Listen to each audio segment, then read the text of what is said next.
Welcome to The Explainer.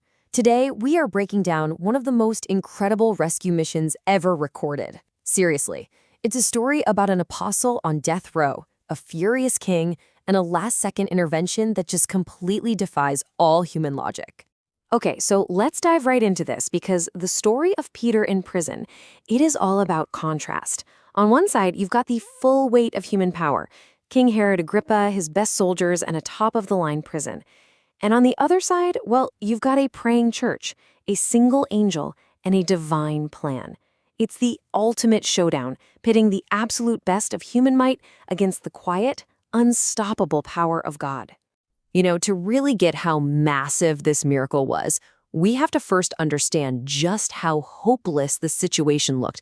This wasn't just some local jail. This was a fortress built for one reason, to make sure Peter had zero, and I mean zero, chance of escape on the night before his execution. King Herod was not messing around. He had already executed the Apostle James, and the crowds loved it. So he was ready to make a huge public show of Peter's death too. So he assigns not one, not two, but 4 squads of soldiers. That's a total of 16 men to guard one unarmed prisoner.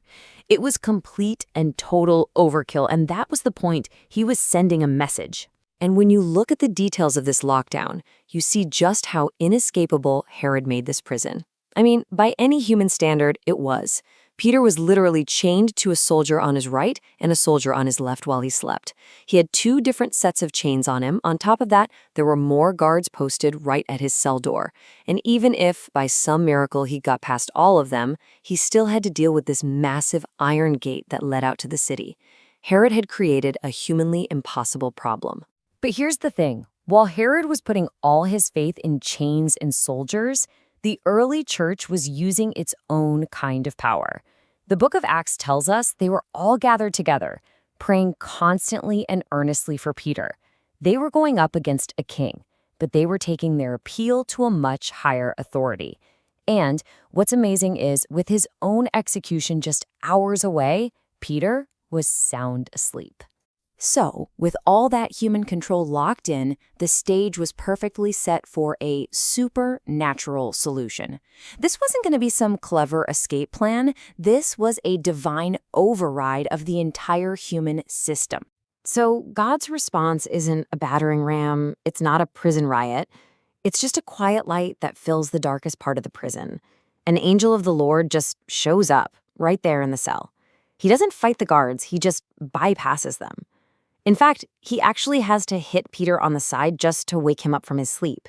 And you can just feel the calm authority here. There is no frantic rush. The angel just gives these simple step-by-step commands.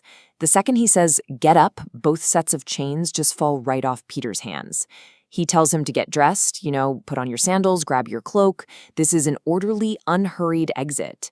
It just shows complete and total control. So every single layer of Herod's impossible security just gets bypassed effortlessly. They walk right past the first group of guards, then the second. All 16 soldiers are made completely useless, and that final obstacle, the huge iron gate, it just swings open for them all by itself. No lockpicking, no brute force. Every human barrier just melts away. Now, it's only after he's standing totally free on a city street and the angel is gone that a dazed Peter, who thought the whole thing was just a vision, finally comes to his senses. And then reality hits him. This wasn't a dream. God had actually, truly intervened and saved him from Herod's plan and from the public execution the whole city was waiting for. The aftermath of this escape is almost as revealing as the escape itself. It just perfectly highlights this huge gap between what humans expect, even what faithful people expect, and how God actually works. We see 2 completely opposite reactions, one from the praying church and one from the furious king. So where's the first place Peter goes? Straight to the house of Mary, John Mark's mother, because he knows that's where the church is gathered and praying for him. But the reaction? Well, it's one of the most relatable and honestly kind of funny parts of this whole story.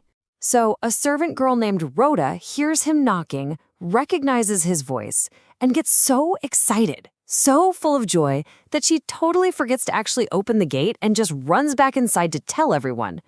And what's the response from the very people who are praying for his release? You're crazy! They just can't believe it. They even try to explain it away, saying it must be his ghost or maybe his guardian angel. Even while they were praying for a miracle, their human minds just struggled to accept that God had actually done it, and done it so spectacularly. So while the church was finally filled with this astonished joy, Herod's reaction was pure rage. When he found out Peter was gone, he questioned the guards. And when he couldn't get an answer, he ordered all 16 of them to be executed. It's just this brutal display of human powerlessness lashing out because it's faced with a power it can't control or even begin to understand.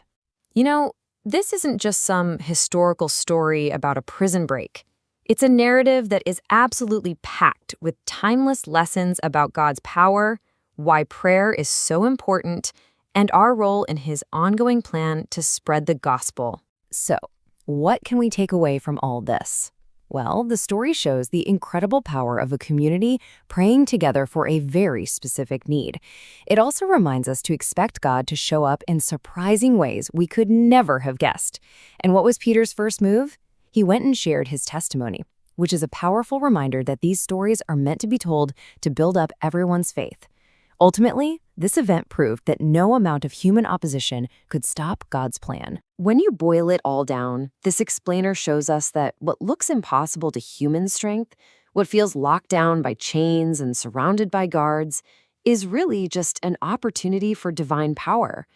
It proves that earnest prayer can move heaven and completely upend earthly plans. And that kind of leaves us all wondering, right? What's the seemingly insurmountable iron gate in our own lives that's just waiting for a divine push?